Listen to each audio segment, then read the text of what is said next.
Good afternoon. We're delighted to have you join us today to talk a little bit about education, which I think each of us on the panel think is indeed central to so many of the issues that we have been addressing here at this conference.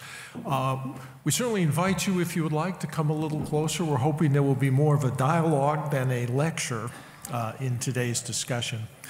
But let me start out and just briefly mention the tremendous quality of panelists we have here today with us who have both serious intellectual and academic experience thinking about the role of education, how to expand education, what education should look like, but very practical experience as well in terms of faith-based organizations engaging in the educational process, working closely with governments. We also have a senior government advisor here with us today to talk about how that is being conducted in Delhi. So this is a tremendous opportunity for us today to hear some people with extraordinary expertise. And what our plan is today is that we will, I will invite each of the panelists to talk for 5 minutes or so, a little bit about what they do and what they think some of the central issues are. And then at the end of the day, turn to a discussion first among the panelists, and then we certainly invite audience to join us as well in this conversation to help expand our thinking about these important issues. And so let me start by just highlighting two thoughts, if I may. One is the centrality of education. So much of what we think about in terms of great issues now are reduced to the extent that people are able to understand them better, to learn more, and to engage in the world in a way that allows their full potential to come out. That is in many ways the key. It is people who have created the problems and people who will solve the problems. Finding ways of enlightening people, of educating them, of helping them develop the tools to think about and address so many of these issues can be absolutely central to what we want to accomplish. At the same time, we've talked a great deal about interconnectedness. And I think it's important for us to acknowledge that what we do in a school and how we do it is certainly critical and important. But we can't lose sight of how interconnected things are. When we think about children going to school, in many cases, one of the major impediments is poverty. Either the government doesn't have the resources to provide the schools, or the parents can't allow the children to go to school because the work of the children is essential for the survival of the family. So educational capacity deeply connected to issues of economic development and poverty. Culture is also important. There are cultural ways in which culture expands the passion and the interest for education, and ways in which it will occasionally be more problematic. In some cases, if they're faith-based organizations believing that if education is not religiously based, it's not acceptable, or that women don't need education. There are a whole set of cultural issues that one needs to think about and to place the educational process within that. And then thirdly, certainly economic development is critical. If we are training and teaching students for things for opportunities that don't exist, we will have raised expectations.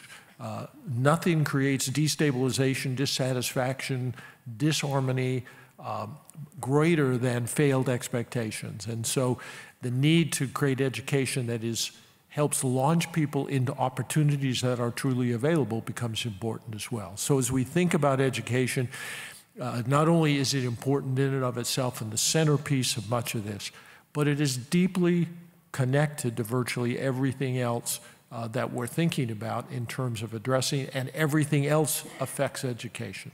So this interrelationship becomes very critical. So let me start with our panelists. To my immediate left is Maria Uribe, who is the Ethics in Education for Arigato International. And Maria, please. Thank you so much. Well, yes, I work with Arigato International. You have heard the name in different places. I'm the executive director of Arigato International Geneva in Switzerland, which is the office of Arigato that works on what we call ethics education for children.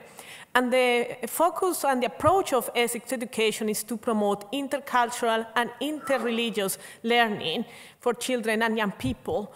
Also with the small approach, or not maybe it's a small approach, but a very differentiated approach, and is to support the spiritual development of children. And we have been doing this for more than 20 years, and we work very closely with religious communities, with governments, with UNESCO, with schools, civil society organizations, to promote this type of education that goes beyond academic learning, but helps children and young people to be empowered to learn to live together with people of different cultures and beliefs. And I'm going to share a little bit of our experience later on, but I wanted to start my intervention by touching upon the theme of the G20, Vasudeva Kutumbakam. And we have talked a lot about this in the plenary, about this interconnectedness. Michael just mentioned that. And I think this is critical when it comes to education, because education is a connector, and education can either be a marker or a maker of identity. A marker of identity when education emphasizes on what sets us apart, on what divides us, and what fragmentizes us. And that is when education becomes a marker of identity. And it happens through school textbooks, when we see the other portrayed in ways that are diminishing, when we see the superiority of the other in our religious texts, in our classes, through content, but also through methodologies, when we have to go to learn about religion in separate groups, and yet we said religion should bring us together. But when it comes to religion, Christians go there, Muslims go there, Hindus go there, because we cannot learn together.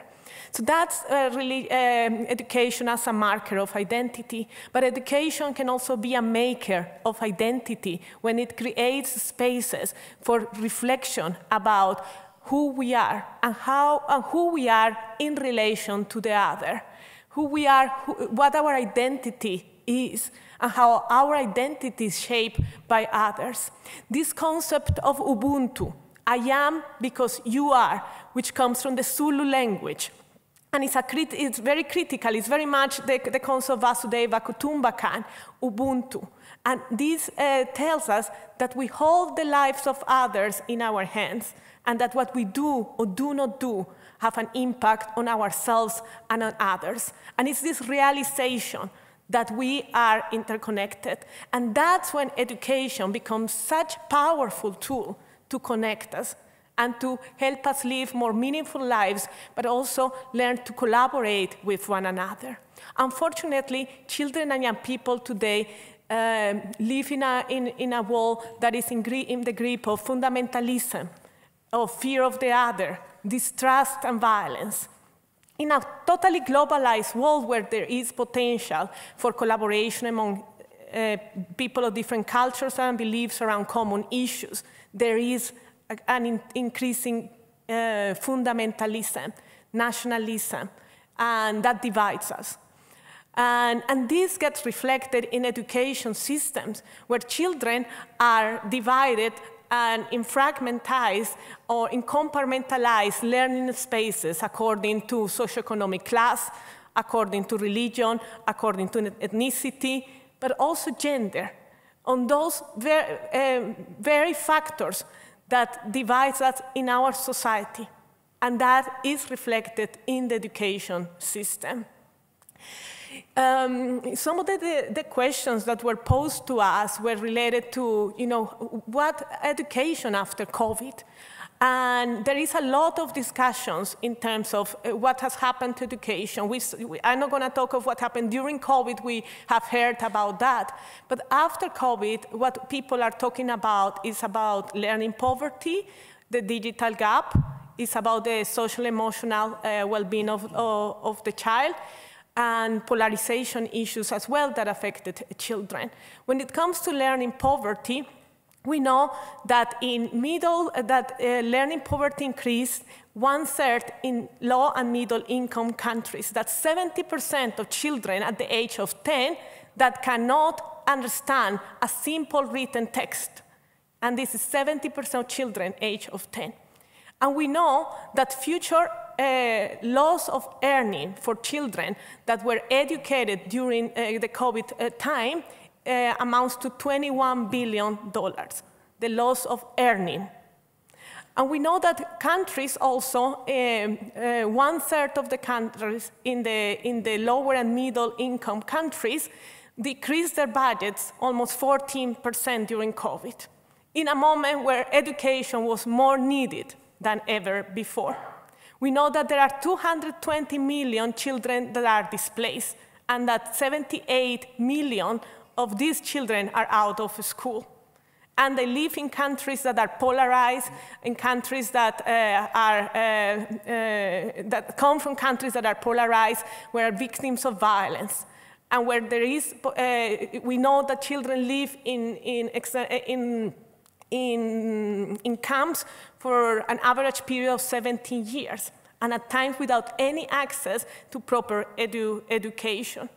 Yes, there are examples on how countries are doing to improve the education of displaced children and trying to integrate it to the system, the education system, so they are not aside. But there are all these issues affecting our children today. And where is religion in all this? Religion is a critical aspect of all these. Religious groups, the Catholic Church alone is the 3rd largest education provider in the world after India and China. We know that many countries rely on the education provided by religious institutions. So religious institutions are critical, not just because they have access to the hardest to reach, because they are there for the most vulnerable, but also because, sadly, in many contexts of religious education, the religious that is provided is not inclusive enough. And this is very critical. Also, it's important to include religious leaders, religious communities, because we know that religious communities are norms setters in many countries. We know that religious communities can say education is important, but can also diminish the role that education can play and access to education, particularly for girls. We know this is happening in many parts of the world. So the role of religion is extremely important. Their position and a place at the table when we are discussing is critical, because they are critical providers of education, and because they have the power to make education more inclusive. So I'm going to stop here. I will talk more about other things, but I think there will be time for dialogue. Maria, thank you very much. Our next panelist is Dr. Brinder Singh Mahon, who is with Nishkan School Trust in the United Kingdom. Thank you. Michael, thank you very much. It's a real pleasure to be here and share our experiences. It's always a real pleasure to follow Maria Lucia, who has such an eloquent description of what's happening globally. But what I'd like to share is a more specific example of some grassroots that we undertake. We're a Sikh faith-based organization in the UK. We've been doing informal education for probably 40 to 50 years. But I want to talk to you about an example of how we've partnered with government to provide more formal education, and how that fits into the national educational program. So that's one aspect. And the second grassroots area that we do, which is completely separate to the UK, is working in Malawi, where actually is one of our largest projects. There, I'm not going to focus on that project, but by far it has the biggest impact. In that project, we are able to help galvanize and provide food to schooling, to get children to school, and we are able to get 1.5 million children to school because they are provided with food, who otherwise would not attend. But I'm going to park that for a moment and just concentrate on the religious aspect of what religion brings. So going back to the UK, why did we as a faith-based organisation want to get involved in more formal education? Well, I think in 2007 there was a UNESCO report which looked at education across the world. Of course, UNESCO have done many educational reports over the years, but there was one in particular in 2007 which put the UK very low amongst the Western world in terms of not just education, but how children were coming out of school and with the ethics they were bringing out. It was what wasn't clear from the report was how this was measured, but nevertheless the statements were made, and that really was a wake-up call for us as well. I mean, for us, we've been discussing this for some while about education currently is focused on knowledge acquisition. And knowledge acquisition becomes a currency to pass exams, to have exams. You need that as a currency to get into the workplace, and very, very important for all children. However, we questioned, how do we spend that currency?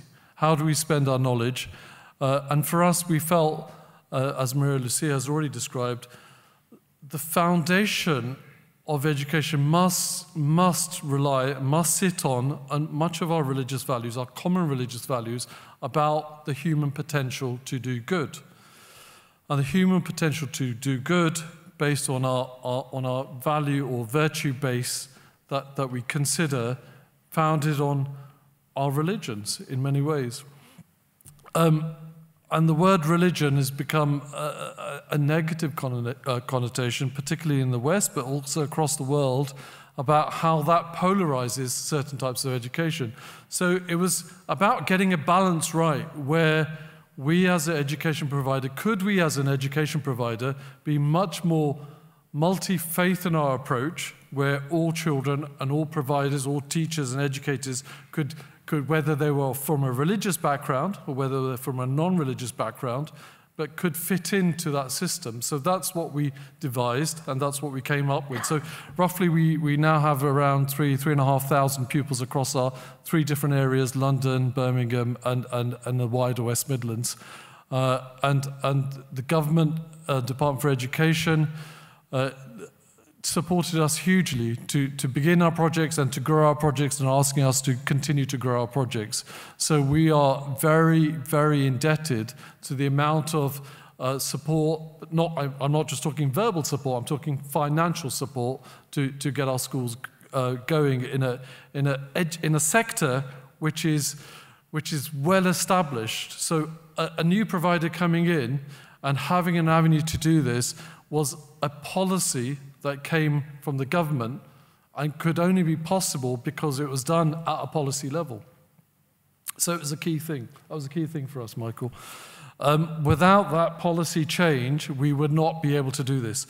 And then into the education that we specifically provide, what did we do? We knew we had to follow the national curriculum, and that takes up approximately at least 80 to 85% of curriculum time. But how could we adapt that to make it much more about supporting the development, the spiritual development of the human, of the child? So we came up with a program which was very much ethics-based, values-based, virtues-based, but used exemplars in whichever subject we were doing. So for example, if we were doing geography, whether we were doing history, we asked our teachers, our providers, to create a curriculum together that looked at specifically to draw out the virtue or the vice that was being displayed within whatever topic that might be. And that might not be related to faith. But also then looking at examples that created peace versus conflict, and love versus enmity. So those 3 key principles are throughout our whole curriculum, and builds a very solid understanding from children from the age of 4. We were shocked, actually, but you know, when you sit back, it's not surprising, but actually we were really pleasantly shocked to see very young children be very eloquent in what is good and what is less good. Having a very clear understanding, giving a framework to give positive examples of how they wanted to shape their own lives. So this was not about instruction, but it was about providing the tools that allowed critical thinking for very young children. And then what surprised us more was these children going home and affecting their own families and about how their families approach, questioning how their parents might do things in their own household, whether they're from a religious background or a non-religious background, interestingly, because actually a lot of our religious instruction is about practice and ritual practice, and sometimes there's a less of an understanding or a fundamental of who we are as humans and how we're growing. So all of these questions were raised through our education process. But I'll pause there, Michael, because I don't want to speak for too long, but I'm sure we'll come out in questions. Having made an executive decision how insightful all this information is, we're going to go till 4 o'clock today in this panel, just to let you know. Thank you very much. Our next panelist is Alpha Amarahman, have I said that correctly? Amarahman, yes. Thank you very much, who's the Deputy Chairman of the Council for Primary, Secondary, and Non-Formal Education of the Control Board of Muhammadiyah, which we all know is one of the extraordinary providers of education. Welcome. Thank you, Michael. Pleasure to be here. My name is Alpha Amarahman. I'm Deputy Chair of Council on Primary and Secondary and Non-Formal Education of the Central Board of Muhammadiyah. Muhammadiyah is an Islamic socio-religious organization in Indonesia, established in 1912, so more than 100 years ago, aimed at adapting Islam to modern Indonesian life. To achieve this aim, we employed many methods of the Christian missionaries. We established schools along modern lines, as well as religion were taught there. Before that, I was an executive director of Center for Dialogue and Cooperation Among Civilization, led by former Muhammadiyah leader Din Samsudin, and was also involved in 5 years within the Ministry of Education of Republic of Indonesia as a special advisor to Professor Muhajir Effendi, former Education Minister, former Education and Culture, and was later also appointed as Director of Southeast Asian Minister of Education Organization, Regional Open Learning Center. Ladies and gentlemen, Muhammadiyah has 27,521 educational institutions around the country, which include 20,000 preschools, 7,000 secondary education, and several hundred universities. In Muhammadiyah, we believe that education is the fundamental right of every child, the purpose of which is to ensure that all students get access to knowledge, skills, and information that will prepare them to contribute to communities. It is because of these that although Muhammadiyah schools carry the spirit of Islamic belief, we are very open to students from different faiths. Muhammadiyah, as a Puritan movement, is not a monolithic movement that is intolerant of religious pluralism.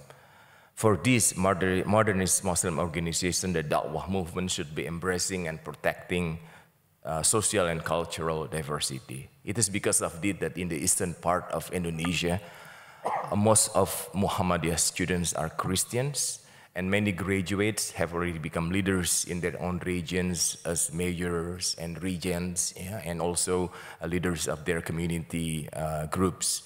Muhammadiyah experience shows that the melting of religious exclusivity among students, which is marked by the shrinking of the boundaries of the customers' differences between Muslim, Catholics, and Protestants. The diminishing exclusivity are reflected in the attitude of most Catholic students who view a Muslim student with a special suspicion. According to them, there is no significant difference between Christian and Muslims, except that each believes in a different faith. Their inclusive outlook shows from the appreciative attitude towards teachers of different religions. In interaction with Muslim students, they admit that they are very happy to hang out because they respect each other and respect different religions. That is why the religious education model applied here does not create feelings of being marginalized, discriminated against, and fosters intolerance among students. In some cases, this experience indicates the growth of an open, tolerant, and rational attitude. The majority of Muslim students stated that they supported the interfaith prayers. However, the majority of Muslim students, when accumulated those who disagree or strongly disagree once we conducted the survey, reject the practice of interfaith marriage. So there is a limit in that. As a result, the openness of Muhammadiyah institution has consequences for sociological coexistence between Christians and Muslim students. At the very low level, embryonic, this experience found the emergence of a new variant of a sociological consequence that is called Christian Muhammadiyah, or we call it famously Chris Muha. They are Christians who really understand, inspire, and support the Muhammadiyah movement. Nominally, their number has not reached a significant figure compared to the total Christian population in each location. Even so, the modality of trust that is built between communities of different beliefs is not only an adhesive for cohesiveness, but also the convergence of social identities. Sociocultural convergence marks its fading dichotomy between identity groups in various layers of society. Muhammadiyah is also collaborating with other societal organizations to strengthen the spirit of inclusivity, among others with Institute Leimina, through the program called Cross-Cultural Religious Literacy, where thousands of our madrasa and school teachers are involved, fostering understanding of different faiths, such as Christianity and Judaism. We also believe in the leadership role of school principals in supporting diversity in schools. For example, a case study in Maluku. Maluku is one of the provinces in Indonesia that was wrecked by religious conflict. Peace education in several schools didn't run as it should. Instead, in school that didn't receive peace education intervention, harmonious relations between Muslim and Christian students went well. This is due to the decisive role of the school principal. As an agent of social change, schools are expected to be able to become a forum for forming a society that can live in peace side by side. Lastly, Congress of Muhammadiyah last year also highlighted the importance of Muhammadiyah to embrace and use the advancement of digital technology. For this purpose, Muhammadiyah has developed the platform of Edukasi Digital Muhammadiyah, or we call it EduMu, to increase not only the digital competency of students, but also to help teachers carry their teaching duty. Muhammadiyah schools, in this case, we hope that the use of technology can bolster the spirit of transparency, openness, and inclusivity among Muhammadiyah schools, as students also interact with other students of different faiths from around the globe. Thank you. Thank you very much. Next, we have Jigyasa Gulati from Akwe. Okay, thank you so much. And big apologies for coming late on the panel, family emergencies. Before I begin, I guess it's better I should mention that I'm coming from a very different side. I'm a peace building practitioner, so all the programs and policies that you actually listen to, I'm the beneficiary of those policies. And when we are actually looking at education today, I think it's also important that we look at both the sides of education, formal as well as informal. So I have taken both the education as well as I'm trying to be a bridge where people, especially the vulnerable communities who are not able to actually receive education, they are able to get the same. Because unfortunately, not every child in the world are actually going to school. They're not lucky enough. So I'll just begin with my own experience and I'll give 2 examples. So in 2020, I completed my master's in conflict analysis and peace building from Jamia Millia Islamia. It has one of the 4 centers that exist in India that provides you with conflict analysis and peace building training or any sort of programs. And I believe that's the reason why I sit today on this table, because that changed my perspective. I was working on nuclear strategy, how Iran, Pakistan, India are building weapons, what are the good part of it, what are the bad part of it. But actually, when I received education on peace building, learned about conflict transformation, resolution, that gave me an actual experimental field to actually look at. Because I'm not just reading things, but I'm also able to connect to the actual things of violence that is actually happening around me. And since then, we have been trying to do something so that people are more able to connect to such concepts. Very recently, we completed a particular project in which we tried to bring more practitioners from the piece of peace building education, even digital literacy, to people, especially students of peace building itself, so that they can actually experience a different side of it. And what we learned by the end of the day is that out of the 20 students who are sitting in a class, 19 of them really wants to work in the field of peace building or interfaith dialogue, but they really don't know how to do it because, first of all, we don't have proper courses available in the schools, and secondly, they don't know how and where to actually go, how to actually start their journey in the entire stream. On the other hand, if I talk about the informal sector, so we did a project in which we were working with children in a refugee camp. So it's a mixed population of migrants, refugees, as well as normal children. Out of 45 children, only 20 were able to go to school, and they were very local schools where were not able to get proper education because of various reasons. They don't have documents and many other parts. However, what we actually realized by the end, or I would say by the middle of the program, is that the meaning of education is very different. For them, it's not just about learning, gaining knowledge, or a livelihood perspective, but it's also about actually finding a hope for the present and the future. It was an escape for them from the current reality. So why I'm actually telling you about this? Because first of all, when we do not begin from the very school itself, we are losing years of learning. In my case, personally, if I would have received the same education, learning about peace building in school, I guess I must have been a very different person today.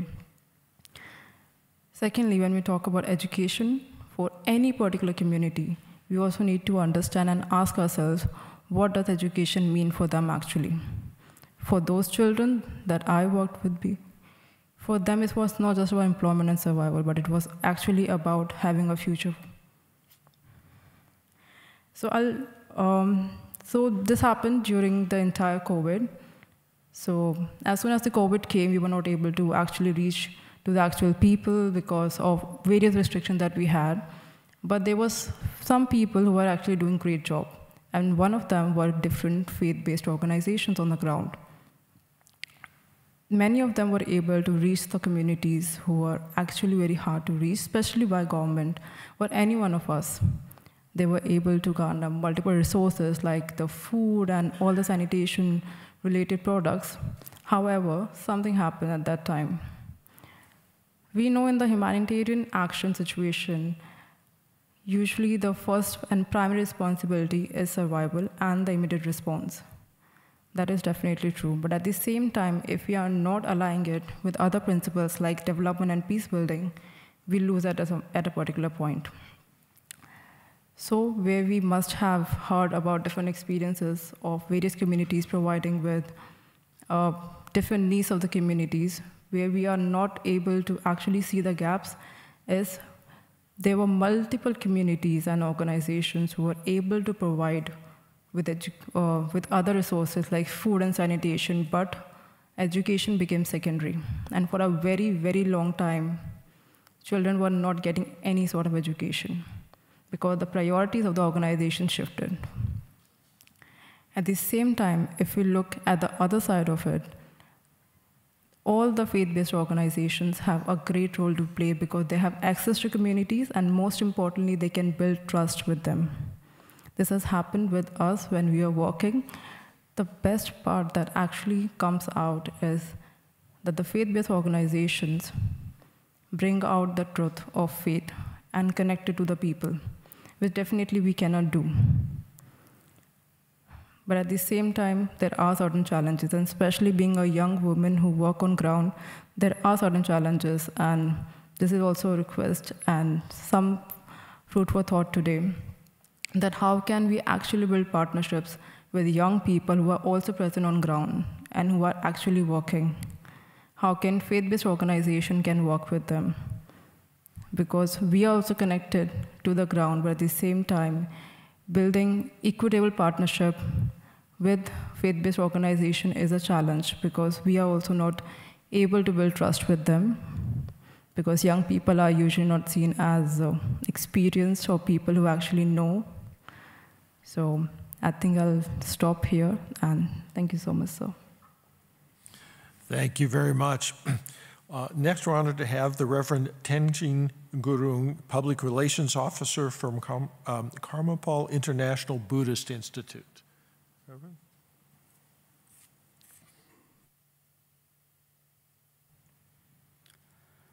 Namo Buddhaya. My name is Tenjin Gurung. I'm from here in Delhi. We have one Buddhist institute. The name, the Kivi, the full form of that is a Karmapal International Buddhist Institute in Kivi. So our institute is always from the 1979 till now, and the endless of time. We are going to provide the education of peace, education of the reality, the mainly education of the realizations. Therefore, the Buddha's journey was started, the purpose of education to feed all sentient beings in this planet or our world. Therefore, Buddha was enlightened. So enlightened means education, fully education. So education is a fundamental for life. Education is a very, not only the important, education is a jewel ornament for everyone, and education is a protection, and education is everything, I think. And so here I have one problem, that is my English. So I'm very poor in English, therefore there's a lot of deficiency in my words and language. Otherwise, I have a lot to talk, and I'm very happy to talk here. But, so I'm going to read some sentence from the Buddha, the importance of the education he shared with us after his fully enlightenment.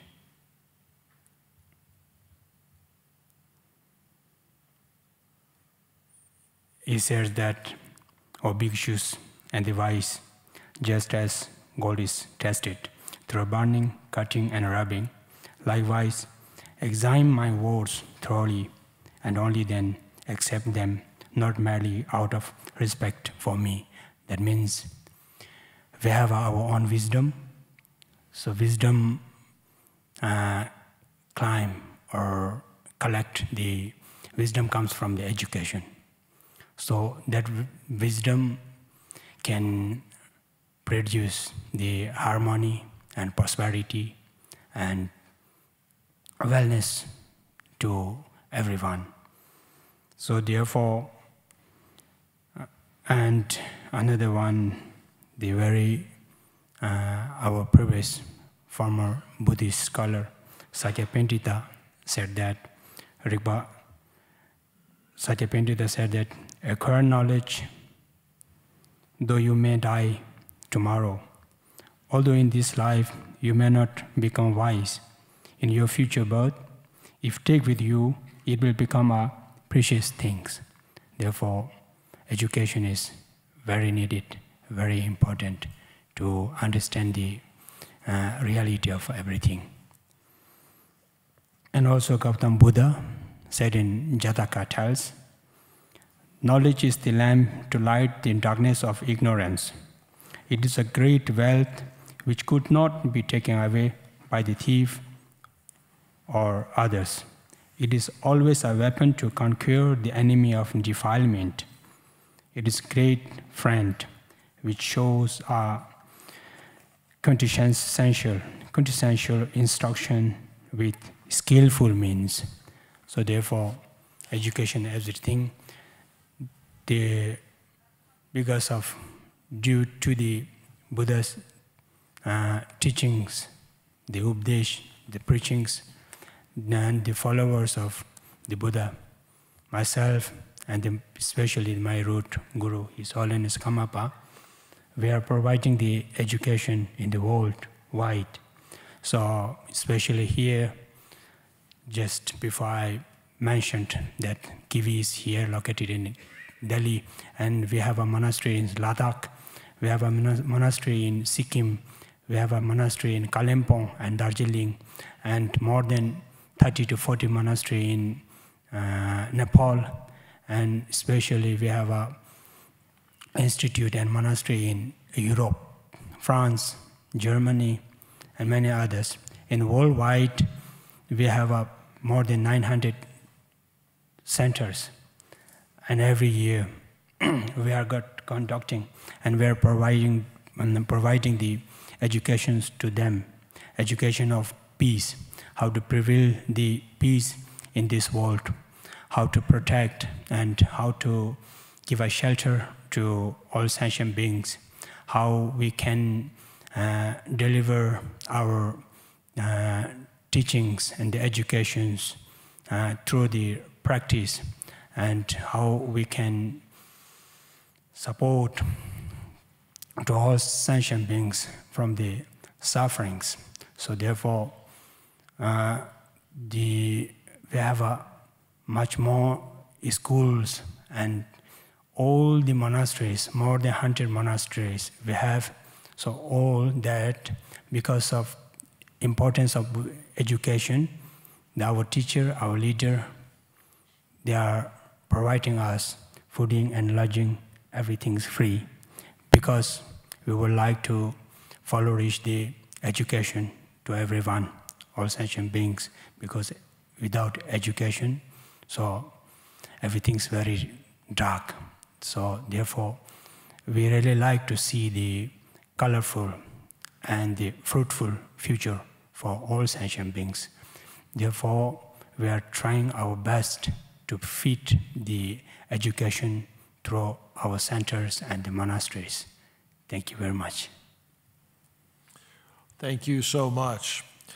Next, we have Shailendra Sharma, who is a principal advisor to the Minister and the Director of Education for the Government of Delhi. Thank you, Michael. The advantage of being the last speaker on the panel is that practically in terms of perspective, you have nothing more to add. You just endorse what has already been said. So I quite agree with that. So let me move to a bit of facts. As Michael introduced me, I am education advisor to the government of National Capital Territory, Delhi. This city that you are right now in is governed by Delhi government, and education is one of the areas of jurisdiction for the Delhi government. Right now, there are about 4.5 million children in Delhi alone who go to school.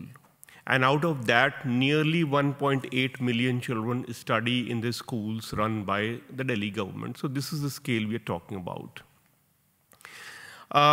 Way back in 2015, when the new government came to power in Delhi, it was a very,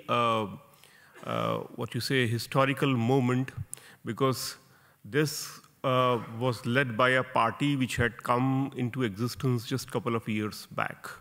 And it was riding on an anti-corruption movement. So when the party was formed and this party contested election and it won the election, it formed the government, there was this acceptance that corruption or any issue for that matter, any societal issue for that matter, cannot be solved merely by making law. It has to, there has to be a deeper engagement for that. And that engagement can come only through education. So as a result, this government made education is its highest priority. And I was listening to Jigyasa when she was talking about how there are children, still children in India who do not have access to good quality education, or rather no access to education itself, large number of them. So against this backdrop, when this government came to power, it made education the highest priority for the city-state of Delhi, so much so that it allocated nearly 25% of its budget for education. As a result, massive reforms unfolded.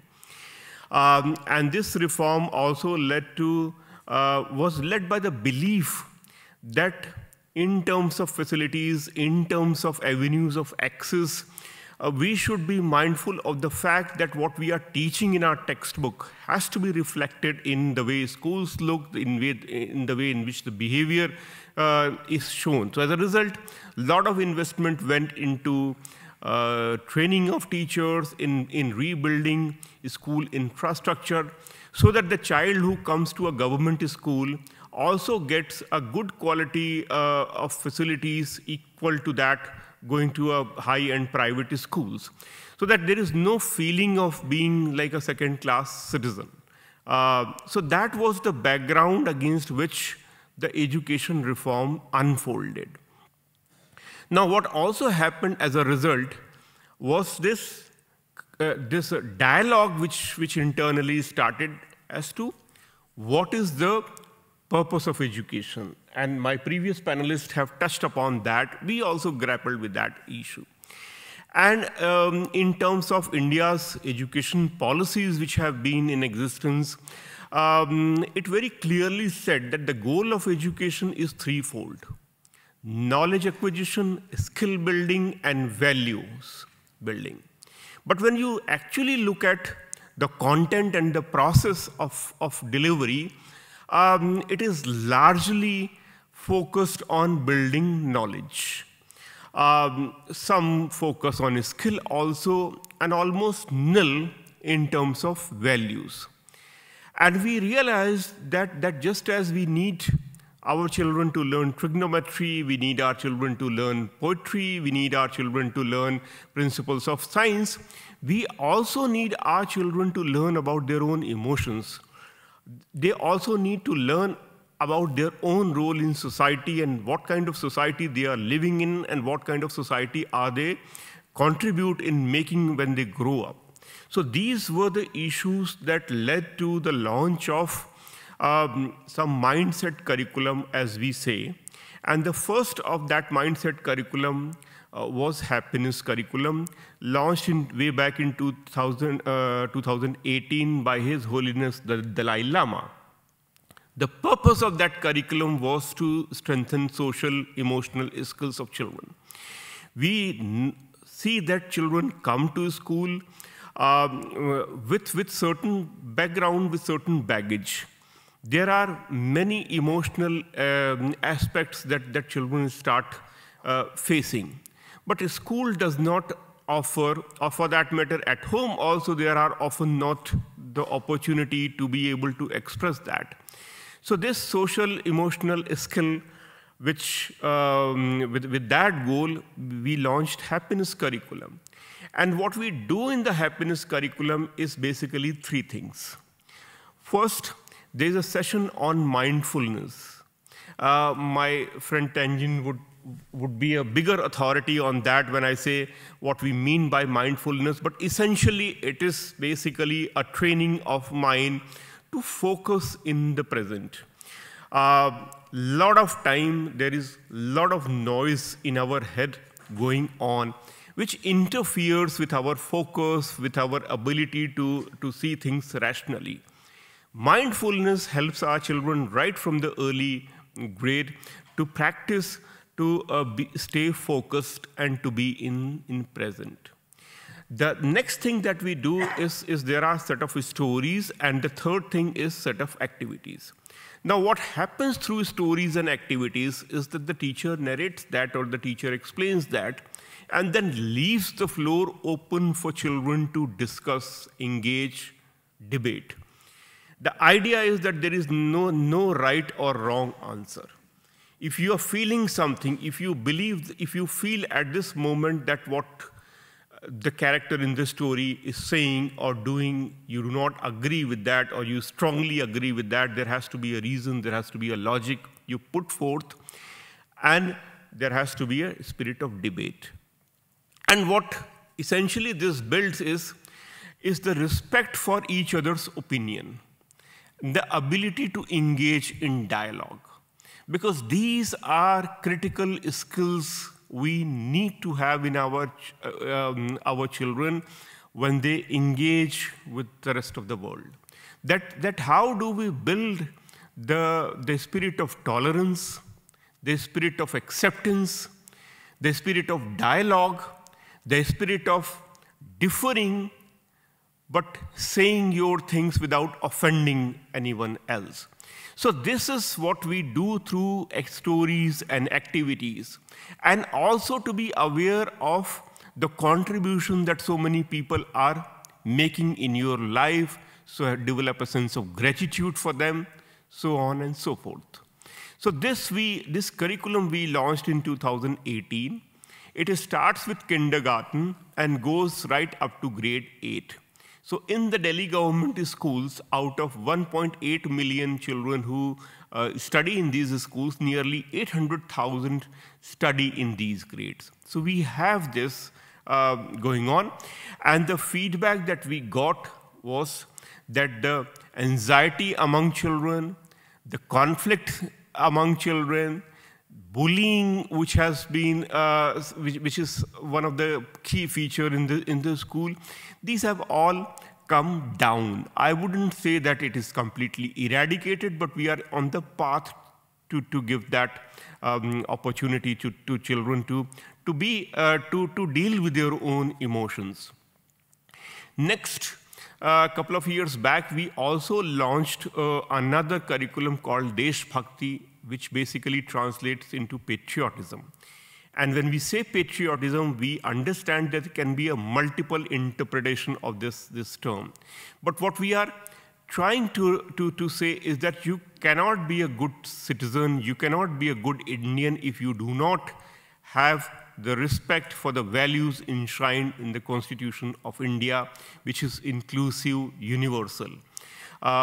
So these are some of the things which we do through the Desh Bhakti curriculum, basically to build the sense of purpose, the sense of civic citizenship, where you actually understand and accept the value of inclusion. So, and this does not happen by way of any preaching. What we do here is we usually consult with a lot of agencies, organizations who have been working on these issues. We take their ideas and bring it into a shape of a curriculum content. And it is the process of engagement. It's a process of dialogue. There is no universe, there's no preaching as such. I am telling you from the platform that this is right and therefore you should follow it. It's more in terms of, say, behavioral aspect that we try to engage. So here is a knowledge which basically works closely at the cognitive level, but there is value which is being introduced to work at the behavioral aspect. Because we realize that in today's world, or for that matter in any era, much as you need knowledge, much as you need understanding of different principles of science, social science, language, mathematics, etc., but we also need to train our children to learn to live in harmony with self, with society. We have multi-faith setup here. There can be difference in practice, there can be difference in rituals, there can be difference in belief, yet all with those differences, you and diversity, you can live in harmony with each other. You can live in harmony with yourself, with your family, with your society, with your country, and with the universe.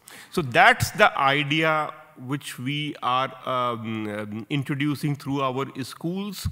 And what we have also realized that this process has led to not just children learning and accepting more about it, but also for the grown-ups. For example, the teachers, the other members in the family are also getting impacted. Because teachers very often come and share with us that when they did certain activity in this, when they took certain stories, it also led them to reflect upon their own thought process. Is this the kind of life that they would want to live? So leading them also to reflect their own role, to look at their own attitude, their own behavior from a different perspective. So overall, through this curriculum, we are looking at the entire ecosystem where child is at the center, but eventually it is the society which is sought to be impacted. And if you are planning to spend a couple of days in Delhi, I would invite you to visit any of our schools and see for yourself how this is happening. Thank you. Thank you very much to all of our panelists. I think that has set up this discussion exceptionally well. I see 2 or 3 kind of major themes running through most of our discussion. One, of course, is the constant issue of accessibility. There's so many children who don't have access to education around the world, and it is complicated and interconnected to some of the other issues, as Brinder said, to hunger, to other sorts of things. But also, there's sort of a subtext here in terms of different ways of thinking about expanding access. One is for faith-based organizations to simply pick up and provide the schools. And they do an extraordinary job, and much of that is represented here at the table. The other, I think, was referenced quite a bit by you, Brinder, which is to engage with the government, to help the government, which has the money, leverage up its capacity to provide education to everyone. And so I think it'd be interesting to talk about that. I think historically, faith-based organizations have largely provided the education. There's always going to be a cap and a limit on that. And it's incredibly important. It makes a huge contribution. Are there additional contributions faith-based organizations can make by engaging with governments to expand? So that's that's one theme that I think runs through a little of this. The second one I hear very powerfully from every speaker is the issue of values in education. And I think I had, to be honest, not entirely expected that today. But I'm very pleased because I think that is a debate going on worldwide. How important it is to be able to give a set of understandings and skills that make people capable of becoming better citizens, better people, to addressing climate change, poverty, all the things in their communities and in the world that a set of core values may propel them to do. That becomes important. There's a subtext, which is this, there's not always agreement on values, and sometimes values are a substitute for a certain kind of creating students who reflect more the marker issue than the maker issue. Students who get a set of values to identify in a particular way with a particular religion, with a particular ideology that may not lead to the kinds of things that we think are optimal for the world.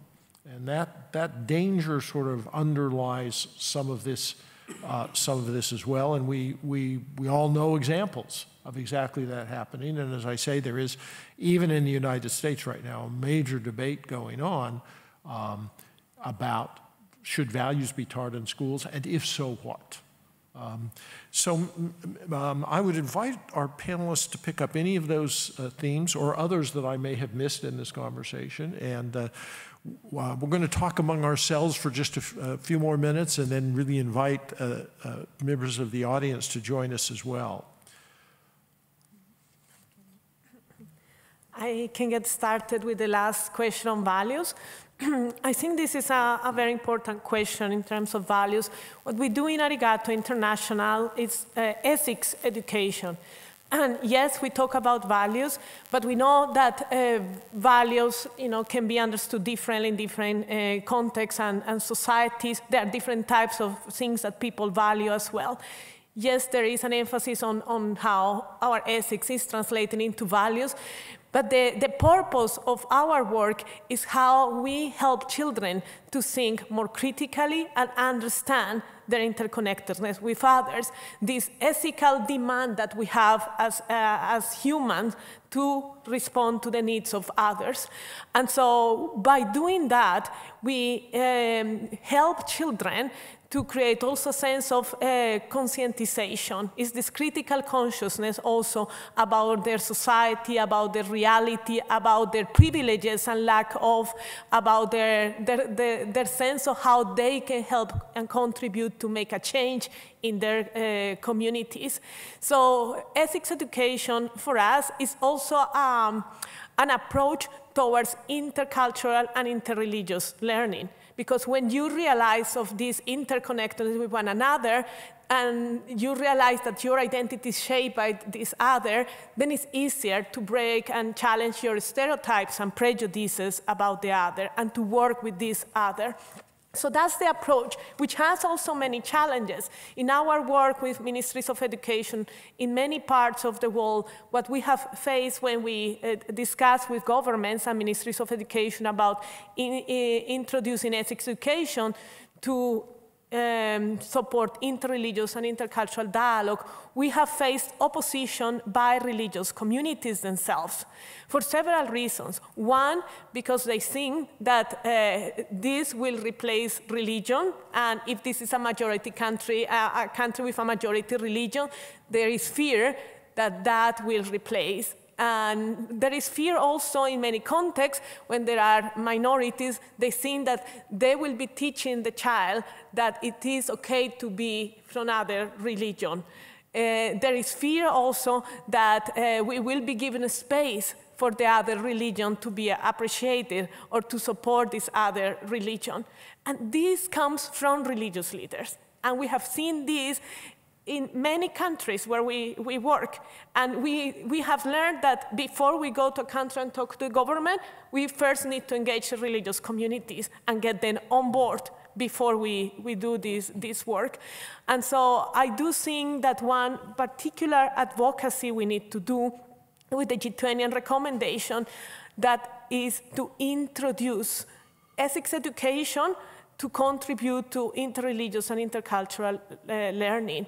This is also a contribution to affirm the right to freedom of religion and belief in many countries, particularly in those that are affected by conflicts, where minorities are restricted freedoms. And I think that's an important contribution from the beginning when we are nurturing in the child their capacity to see the other and to understand the other. So I'm very pleased to see some of these examples here from the several panelists, because this is precisely what we need. But it's also, I think, the most challenging from our experience to come to a country, particularly when in that country, politics are dictating that there should be a religious majority in that particular country. It's a very, very important challenge that is difficult to address. Anyone else like to address that issue? It seems to me you have an example of the government itself introducing values, and Brendan, you've talked about working closely with the government to do precisely that. And Muhammadiyah has a very interesting experience in terms of, as you have described, the expansion of values even well beyond your own faith basis.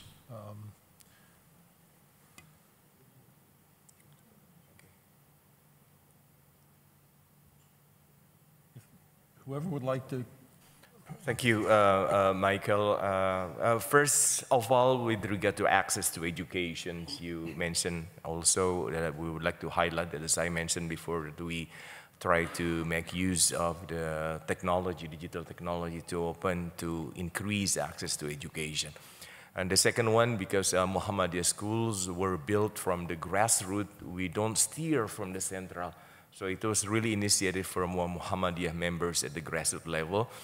And that means the challenge is the quality of education, and that is why we at the center of the headquarters, try to improve the quality of education also by involving, engaging the local governments in the respective regions. And what is the last one? The values, yes, that is important. We once tried to conduct a survey, a study in Molucca. Molucca is one of the provinces that was wrecked by religious conflicts. There was a peace education program implemented, but it didn't run smoothly because the peace education was framed within local values. So it was actually more exclusive to the people who are originally from there. But in practice, there are people also from other parts of Indonesia who live there for generations. So in that case, because it was in the reform era, the spirit of locality was mushrooming at the time. So it was excessive, and then it was framed. It was referred to as a value for everyone, but actually it doesn't really belong to everyone in the area. And in one school that didn't run the peace education program, the harmonious relations between Muslim and Christian students was evident. And that is because of the decisive leadership of the school principals in enforcing shared values. And the shared values is the one that we revere is Pancasila. So one of the Sila is unity in diversity. So that's very normative, but to my surprise, it was practiced and it was implemented very well in the regions. Thank you. So, Michael, what you pointed, yes, that is the argument which comes, and that is the also the potential danger with dealing with concepts like values.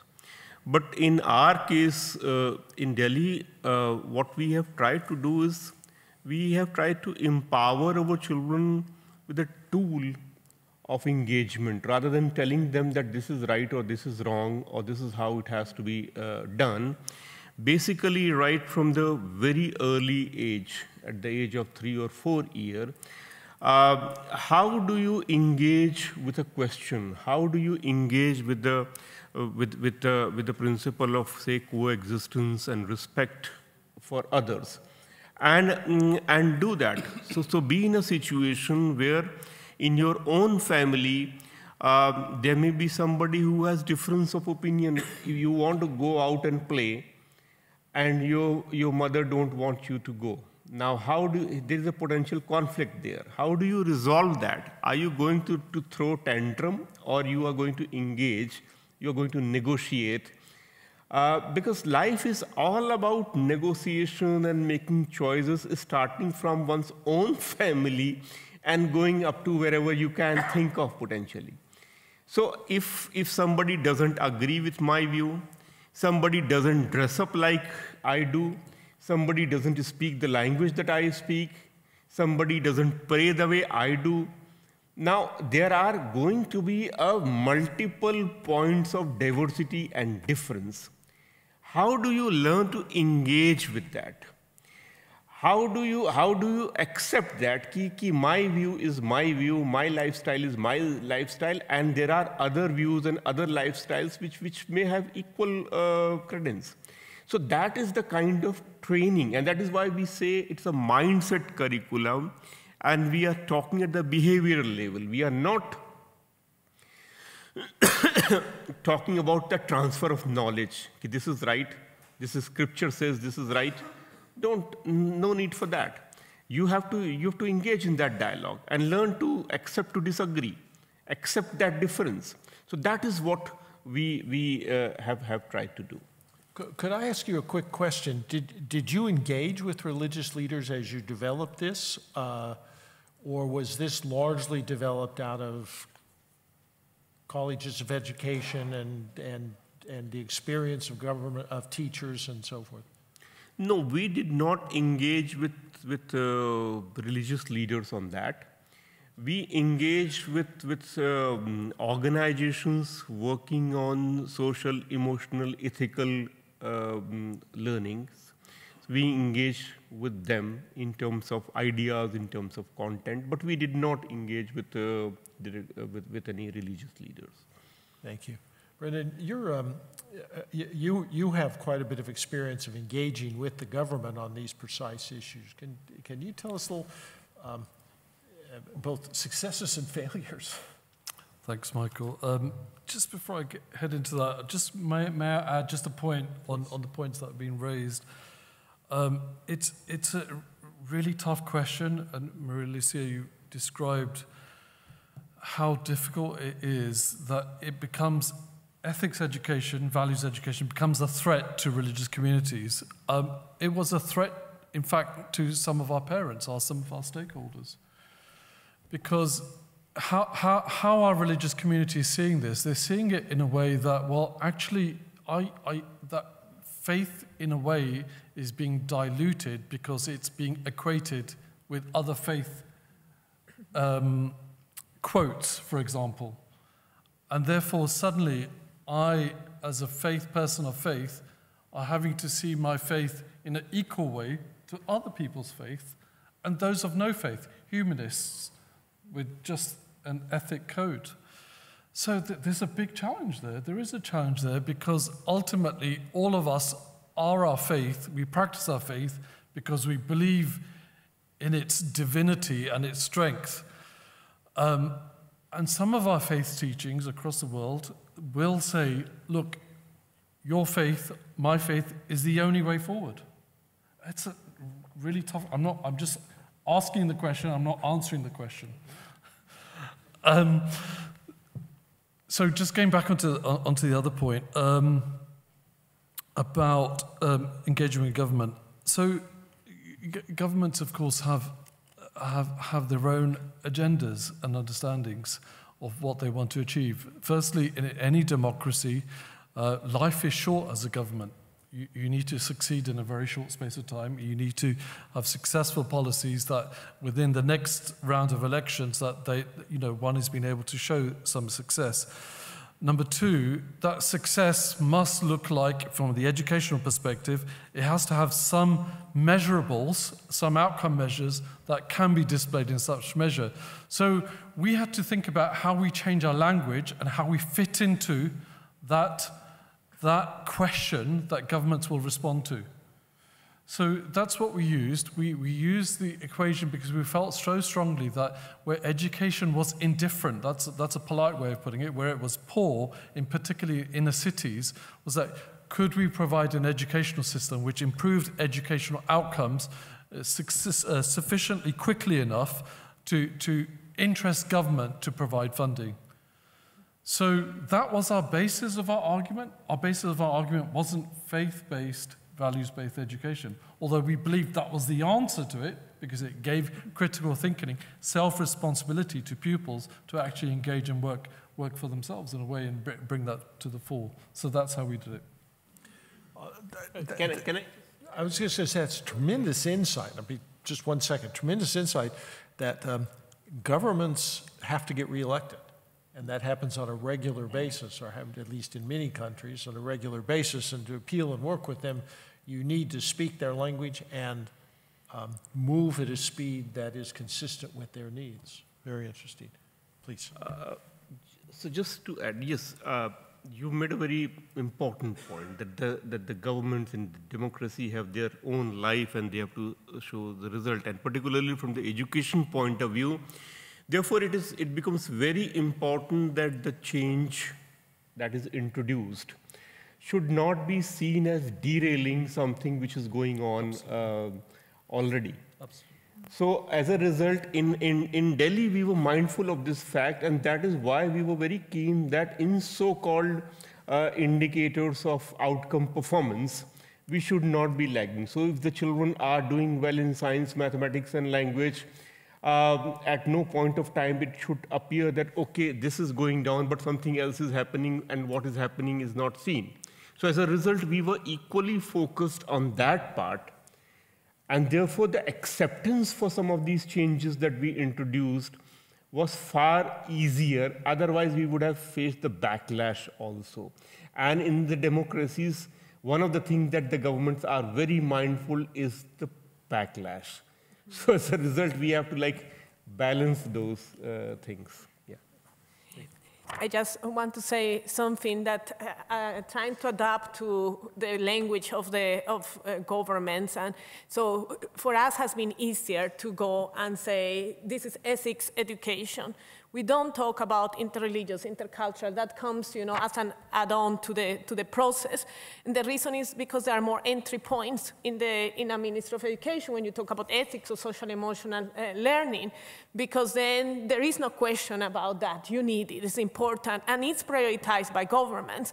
So that's a good language when we talk to governments. Social emotional learning, ethics. It's always an entry point.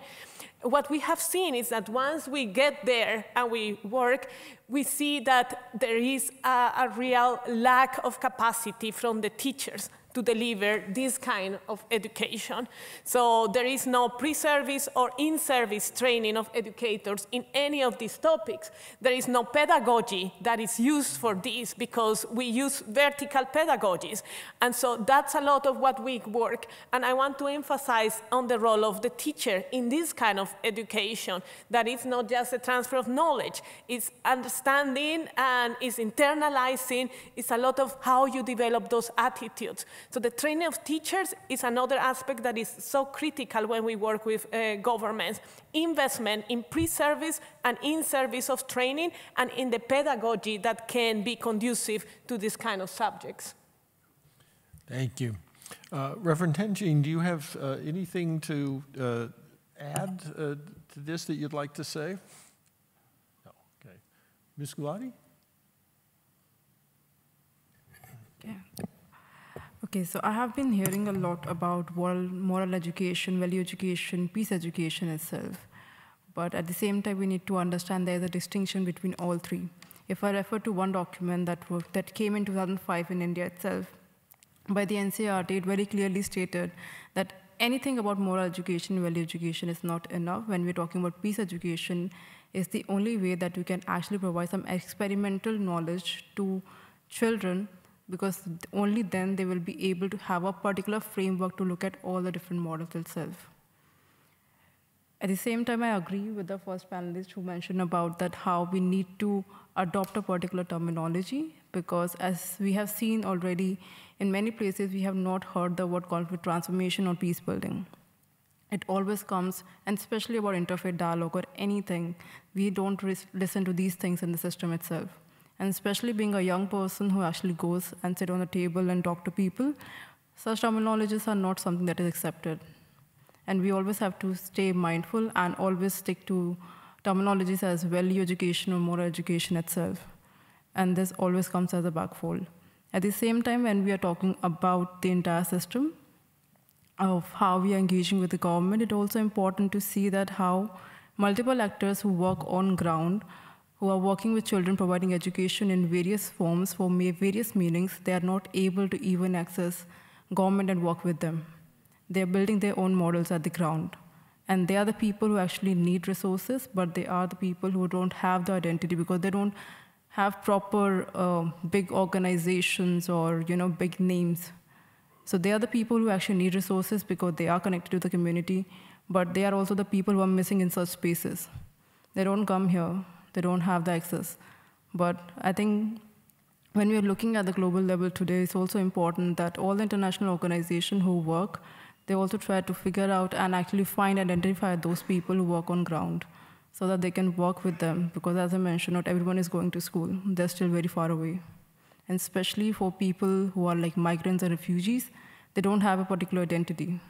And they're moving from one place to another because of various reasons, from climate or conflict. So it's also important to look at them. Thank you. Thank you very much. We have a few minutes left, and we would love to hear from the audience, questions, experience. I don't know if we have microphones. Do we have microphones available? Well, you were kind enough to sit up front, so you can perhaps... I think I can talk a little louder. Thank you.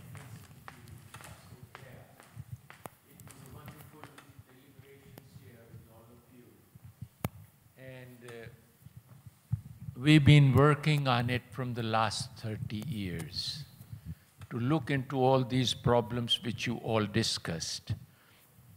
And unfortunately, I am not on that side. I'm here because I couldn't make people understand to come there. So I would like to put it before you that what all we did in these last 30 years to develop something wonderful for children, very unique and innovative method to cover up all those points which you mentioned. All those talks, you know, are covered. First of all, I would like to talk a bit of it on religion, because there are 16 major religions in the world, and there are 4,000 sects out of that. And we are approximately 8 billion people on earth. What really happens that we learn something at home, then we learn in the school, and then we learn from the society. We mix that all up and create our own philosophy, our own religion.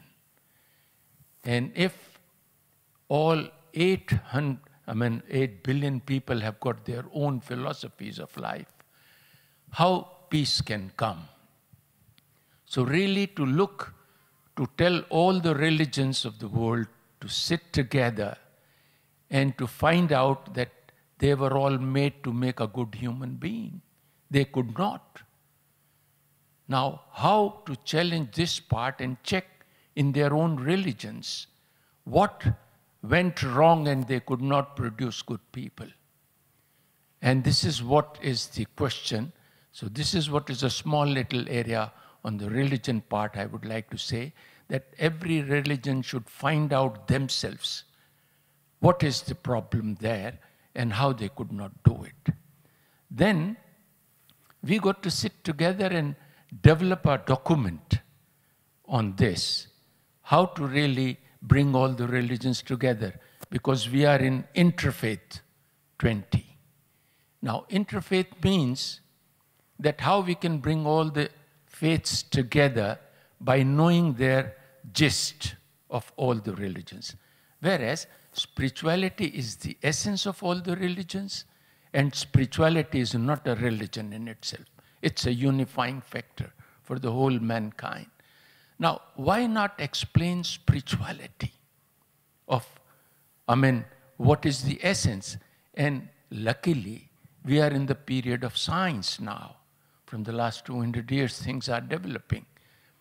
And I would like to say how science looks at it, how we can really bring that so that everybody agrees on it. I would like to say that now NASA has sent a Planck satellite camera to scan the whole sky, the visible universe. And this visible universe has got floating material bodies in it, made out of 100 and odd elements. Another force which is moving it, gravitational magnetic fields, I would like to call it as universal mind, which starts from Big Bang to black hole. This energy which runs the whole cosmos is embedded. The universal mind is embedded with the information system. 2G, 3G, 6G, internet is all operative. Chemistry, physics, maths, which the child has to know, is all there. If the apple falls, the Newton calculates the laws of nature. It is all there. But what is that which will make them understand this? I'm coming to that point by explaining this small little phenomena. Floating material bodies, 100 and odd elements, the universal mind which operates the whole thing from Big Bang to black hole. And there is an energy which is energizing the field and each atom. That is what has to be understood through science and logic, that the creation is an intelligent design. Even a blade of grass is intelligently designed. Now, this particular area of understanding that how nicely we have been designed, who designed it, how it has happened. So we'd like to talk a little bit on that so that the essence goes to all of you and we jointly work on it. I have published a small little booklet on spiritual literacy for schools, which I'll be giving to you now today.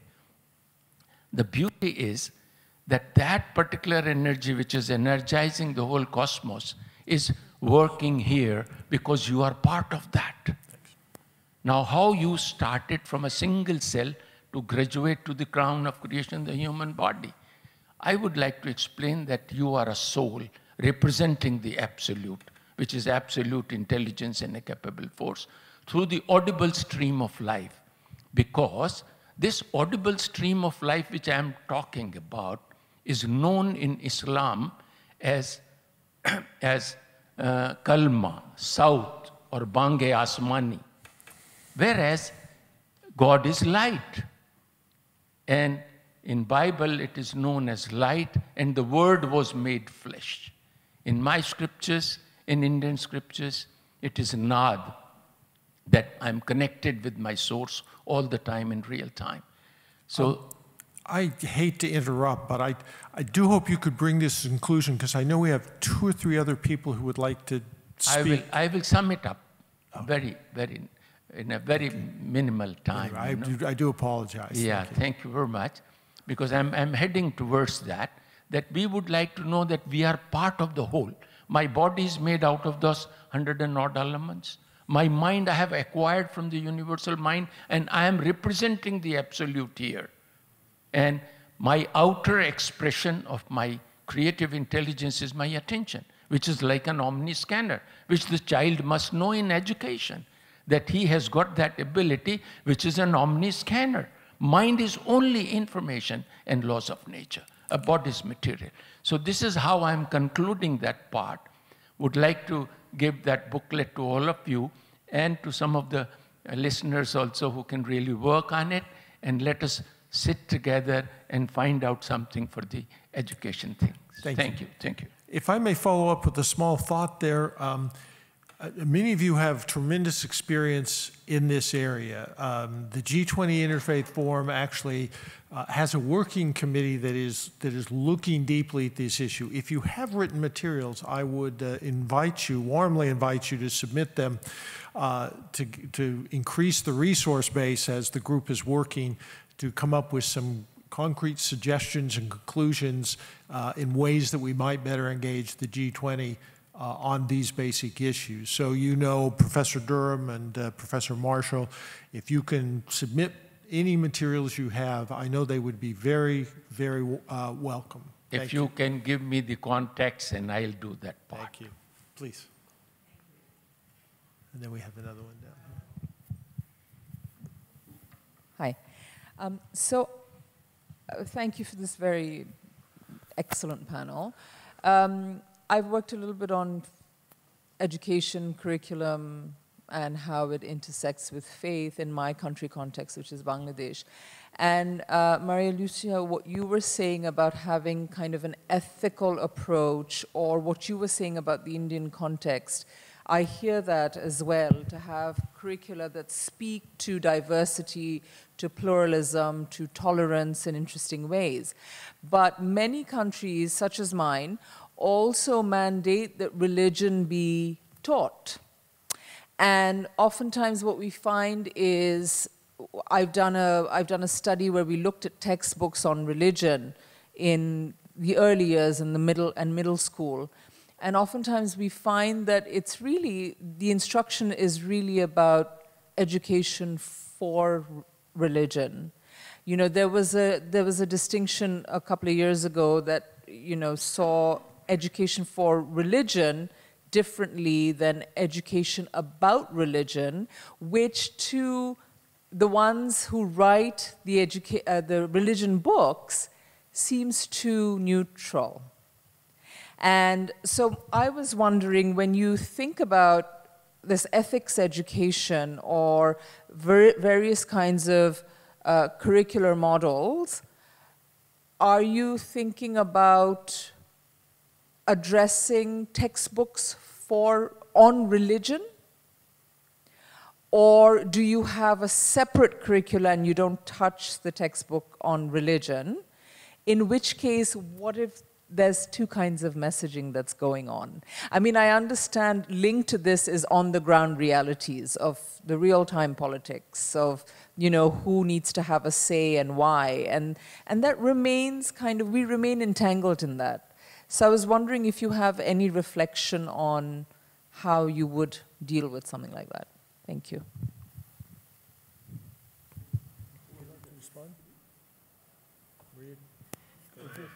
Yes. Okay. Thank you, Samia, for this question. I think this is a challenging one because, as I mentioned before, very often we face the opposition from religious communities because they think that ethics is going to replace religion. And that, of course, creates a clash. And when ethics is not about the morals that are taught in the religious classrooms, but then it comes, you know, if you don't address what is taught in the religious classrooms, there is a contradiction with this openness and pluralism that you are promoting through the other. In some places where we have been working on, what we have started to do is this dialogue with religious leaders to actually train their educators on this ethics approach, so they see the complementarity with their own work. We cannot change, of course, the dogmatic teaching. But what we try to do is how we think of this dogmatic teaching in ways that are inclusive of the other, appealing to the principles of religion that are common to others. For example, the human dignity, the respect for the other, and so on. So I think it's a challenge. In some places, the religious communities are more open to others to say, okay, let's train the religious teachers on this, so that in their religious classes, they can be more open and welcome the other. We are seeing this, for example, in Seychelles, where the Catholic Church is majority. We are now training teachers from the Catholic Church to integrate a pedagogy that is more inclusive of others, because they said there, you know, we teach Catholicism, and if the other children are there, so they have to listen, and you know.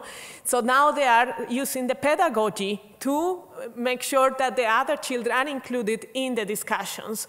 And so it depends on the country. I think it's a challenging aspect. We have had other places where simply they have stopped the processes because the religious communities didn't want to go ahead with this process. So maybe just a thing on spirituality. I think that's a very important aspect. We see ethics and spirituality as two sides of the same coin. But the way we work on ethics is an ethics of care. It's the ethics that relates more on how you see yourself, the other, nature, and the divine, or God, or the transcendence, the ultimate, or whatever you call it. And that is that sense of how you realize these interconnections that gives you this sense of purpose and meaning in your life, but also ground you in your sense of being. And that is what we find in our curriculum that is so powerful, because then the challenge you were talking about, our colleagues from Acquay, about this sense of purpose also in young people, that is very much needed in the world today, sense of purpose and meaning. And that is addressed when you have an ethics that is not dogmatic or moralistic, but is really an ethics that promotes this sense of thinking and well and interconnectedness with others. Shailendra, did you have a response to that? Okay, great, thank you. I think we have time for one last question. If we head down here. Oh, okay, please. Okay, I want to really congratulate your work. It's incredible. And it's fascinating to see how faith communities are contributing to education, especially those numbers, especially from Catholic Church in every country. I really appreciate the model of also happiness curriculum. Can we take these models and ask maybe religious leaders, to implement this, for example, happiness curriculum or green curriculum or Chris movement? Chris movement. So these are very, wonderful values, and why not take these three: happiness curriculum, green curriculum, and peace curriculum? What would you say? Is it possible to influence the religious leaders to implement this? Because that could be a great spiritual and value system. Thank you so much. We believe that what has been presented, I think that can contribute also, to harmonious society, particularly at the school level. And then I don't see contradictions between happiness or green curriculum with the spirit of our schools. At our school we have Islam, Muhammadiyah, a subject matter, and that is more about the history of Muhammadiyah, the values in Muhammadiyah. And then we see that the happiness curriculum and other curriculum, like green curriculum, I don't see there's a contradiction. And then we are very happy also to learn more from you. Thank you. Thank you. I would be delighted to offer each of the panelists 62 seconds of additional comment if you have something else you'd like to add before we prorogue this session. Please. Okay, thank you so much, sir. I think first of all, I would like to really congratulate and appreciate all the model that has been presented already about entwining faith as well as values, especially for young people and children itself.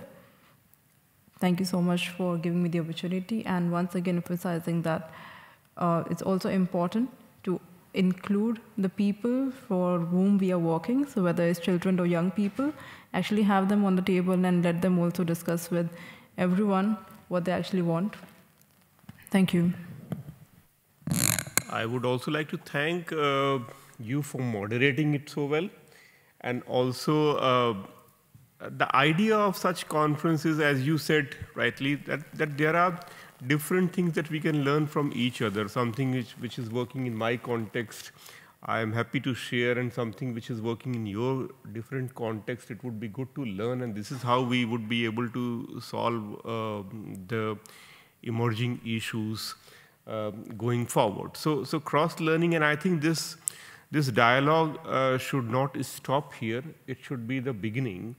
And all of us who have come together here, some way of, say, reconnecting with each other and sharing more about what we are doing and learning, and see to it that the thing that we are currently doing can be improved upon. Thank you. Thank you very much for inviting me here, and I really appreciate these organizations. I'm very happy to be here, and may you have a great time, and we will try our best to prevail the peace in the world. So prevailing the peace in the world, it comes from the prayers. First, we have to make aspirations, well-being aspirations, and with the prayers, strong feelings.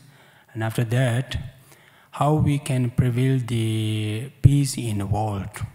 So that's from the mind.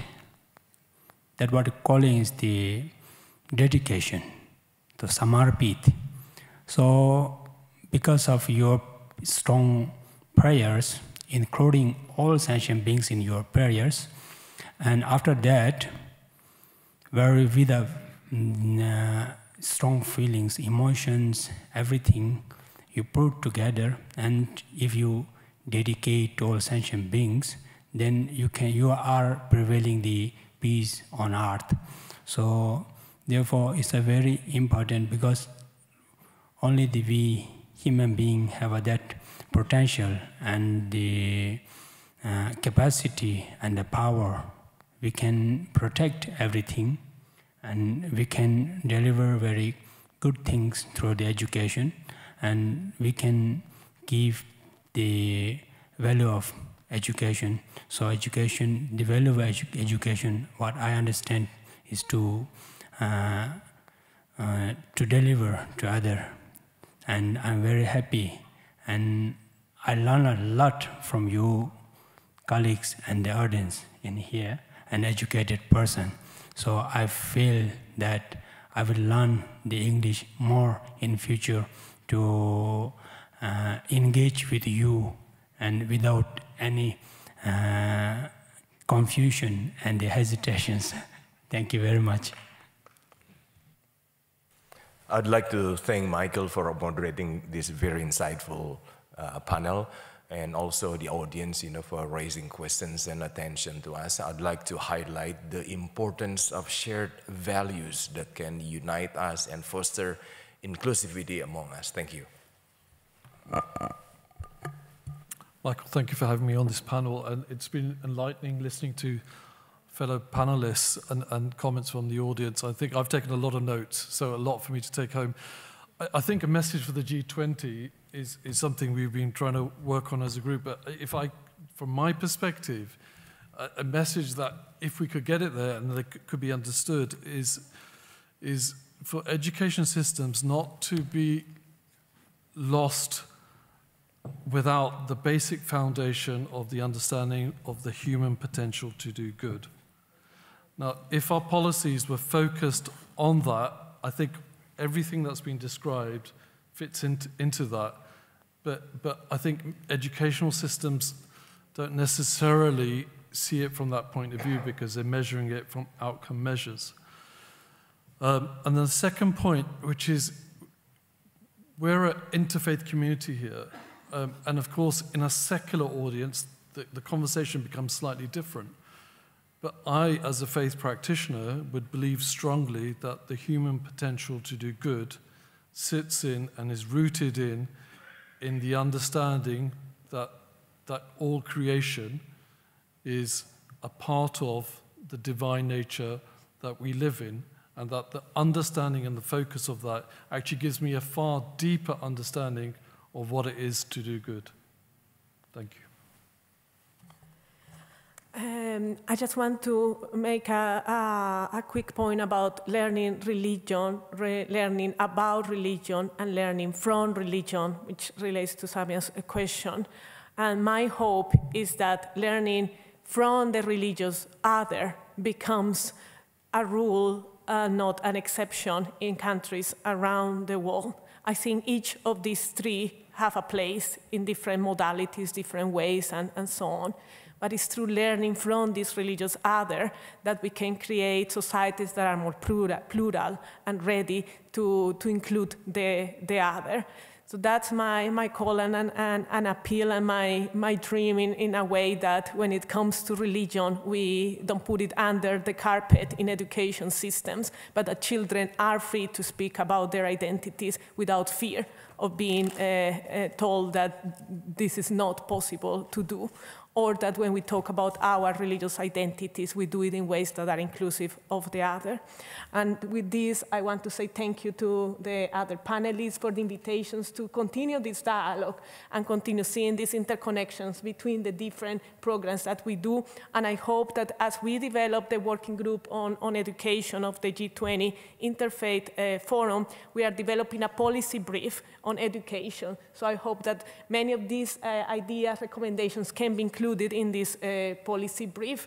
And Michael, great moderation, and thank you for giving us the space and also for bringing some reflections from your own that have been very enriching. Thank you. Well, thank you very much. And again, let me urge our panelists as well as everybody in the audience with experience and information and ideas about this, please share them with us. We have a really superb working group on education, understanding how central it is. We want to draw on as broad an experience as we possibly can. Feel free to share your mistakes with us as well. We learn almost as much from what doesn't work as what does work, but we would love you to do that. And please join me in thanking this extraordinary panel who has shared experience and insight. Thank you very much. Thank you.